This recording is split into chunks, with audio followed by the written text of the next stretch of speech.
Louisa Barton for the Horse Talk Show and Equus Television on all smart TV networks, here with a friend of mine I seem to visit almost every Derby and Breeders' Cup, or one or the other, and that is Barry Berkelhammer from Abracadabra Farm. Barry, it's lovely to have you with us again. Thank you. Got a few here. We've got two definites for the Derby right now, and one kind of on the cusp. So let's start with Angel of Empire. Of course, Angel of Empire is, in solid. I guess he's second or third choice. He's just a really nice, and of course his race in the Arkansas Derby impressed everybody, not just me. But he's just a really cool horse that's easygoing, got a great mind on him, and he's made to go the distance. Now, how long was he at your farm here in Ocala? After the Keeneland September sale until it was sometime in June, I believe. Wow, so you had him for quite a while. Mm-hmm. As you were kind of working with him and your team was training him, things you noticed about him, personality, stamina, his build, things you liked about him? He was always a very laid-back, patient horse. Kind of one of those you never noticed he was in the barn. He just did his job every day. Never needed to see the vet. Just love that. Did his job and was happy to do it. And so, he's definitely got the demeanor, and he always had a nice way of going and covered the ground well and showed talent. Obviously, you never know that they're going to become Derby horses, but it's certainly not a surprise. Yeah, you knew he had a lot of talent, Mm-hmm. Saw a lot of potential for him to go on. You got to watch them really closely once they start hitting those big races. It's a big deal. Maybe share with our listeners a little background. I was actually telling Isaac, producer and editor, this morning about how the points work to get in the Derby, and there are thousands of horses vying for that top 20, right? Absolutely. That's where it comes in that, that's not really my job. Brad Cox managed him to, just to spot him, yes, to get the points. But obviously to get the points, you got to win the races. Right. And, and he's gotten there. So yeah, and he's in great hands with Brad, a really impressive team. So on to Jace's Road. Jace's Road, to be honest with you, would have been my pick if you asked me last spring. Hate to admit that now, but, he's a very talented horse. He was really precocious early. Of course, he's by Quality Road, who I've always loved.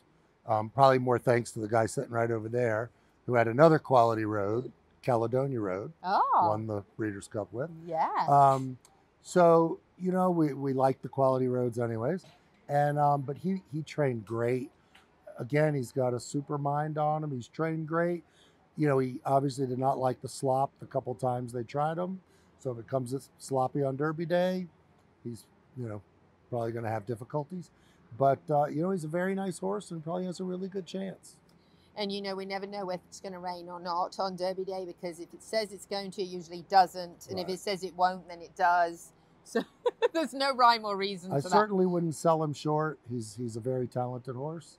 But so far as 2 races in the slop, he appears to not like it. Okay, well, he's had the practice. That's a start, right? Yeah, that's true.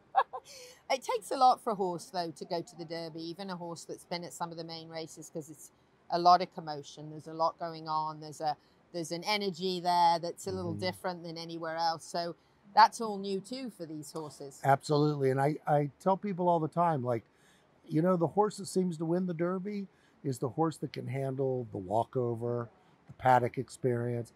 I mean, if you think the amount of time that they congregate in the chute before they're going over, and when you do that walkover and there's helicopters, that you would think you're like in a apocalypse of some kind. And the crowd is roaring, and I mean, that's just a lot for those horses to take.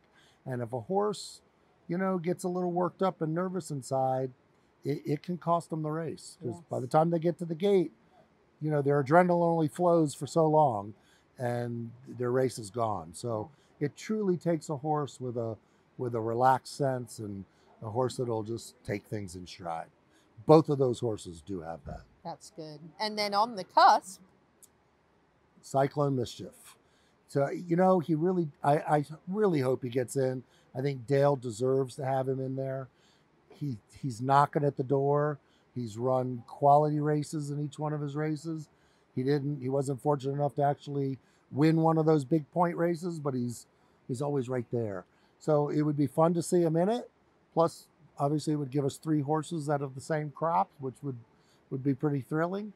So I do hope he gets in, but I can't wish any of the others any ill harm. So Right. if it happens, it happens, and if it doesn't, it just wasn't. If one needs to scratch for some reason, or 2 Yeah. actually, then we'd like to see. I Yeah. think Skinner and him are both on the cusp right now, and Skinner is a demerit grad, so if both of those happen to get in, we'd be very happy, because we always love those O'Callaghan connections. Lastly, I always end up interviewing you around this time of year or coming up to the Breeders' Cup. What do you attribute having always, but being in the top 20 is a really big deal, I think we've just been fortunate that we train horses for people that have that goal in mind. So, it's when you're buying those kinds of horses that are suited for it, you come up with horses that are talented for it. And, we've been fortunate enough not to sort of learn how to not get in their way and not ruin it for them. And then they go to trainers that know how to manage them and get them there, then you get there. So, takes a village. It does. It's not luck, it's everybody geared towards the same thing. It is. And that foundation training here that they get in this climate, and good water, good grass, good environment, good trainers here to give them that great start, really makes a difference for this career and any other career, be it the breeding shed or even another discipline later on. No, I mean, Ocala's a great place to train, and obviously the graduates that have come out of here, it speaks for itself. So, that's certainly a plus. But, hopefully, I don't know, we've certainly never had 3 out of the same crop make it. Not sure if it's been done before. You would probably know better than Actually, I don't think it has. I think it's a first. I think 2 is, 2's happened. Eddie Woods and the Demericks, I think, have had 2, but I don't know that we've ever had anybody get 3. So that one might be good, and that really increases the odds of having a winner too. Well, it'd be a lot of fun. We like that. Will you be there? Absolutely. You wouldn't miss it for anything, would you? We'll be there. Too historic. Yeah. Wonderful. Barry Berkelhammer, thank you so much. Abracadabra Farm. We're actually here at Carrie Frommer's at O'Callaghan Sales, and I follow Carrie, who has some amazing horses as well. She's also got a couple of cute dogs right here, so we're really enjoying the company. So Louisa Barton here for the Horse Talk Show, and Equus Television for this very special O'Callaghan Connections to the 2 most exciting minutes in sports.